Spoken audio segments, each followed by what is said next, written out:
کائنات انسان واسطے، بلند و بالا آسمان انسان دی خاطر، زمین دا نشیب انسان دی خاطر، آفتاب دی ذوفشانی انسان دی خاطر، مہتاب دی کرنا انسان دی خاطر، رات دا سیاہ اندھیرا اور سیاہ چادر نو ستاریاں دے موتیاں نال سجایا، دن نو اجالا رات نو اندھیرا، زمین نو نشیب پہاڑ نو قدامت دریا نو روانی سمندر نو طغیانی بلبل نو ترانہ درختن سبز رنگت کائناتی عالم کتنی معزز مخلوق اور کسی حکومت نے جدید ترین دور بھی اپنی ریت نو یہ پیکج نہیں دیتا.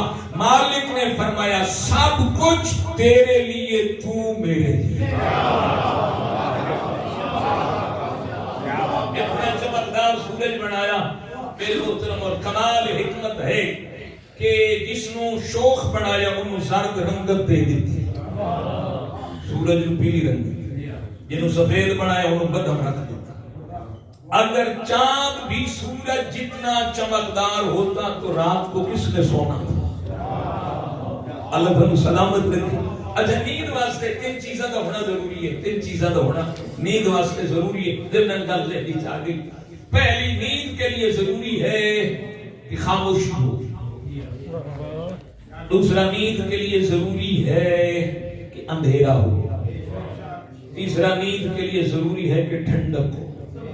اے سردیاں آ رہی ہیں، دو تین کمبل لے کے بندہ پہ رہے تو تھوڑی دیر بعد دل کر دے میں تھوڑی تھوڑی ٹھنڈ محسوس ہو گئی. صحیح اللہ نے ترے چیزاں رات دے پہلو چ رکھ دیتیاں، رات آرام دی خاطر، دن کمان دی خاطر. اور او میرے محترم سامعین تھوڑے جی اس کی کمال مہربانی یاد کریے.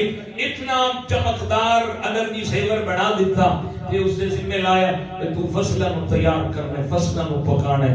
تے نہیں دیکھنا ہے مندہ ہے نہیں مندہ، میرا حصہ دیندا ہے نہیں دیندا، ساری کھا جاندا ہے، زکات کٹدا ہے نہیں کٹدا.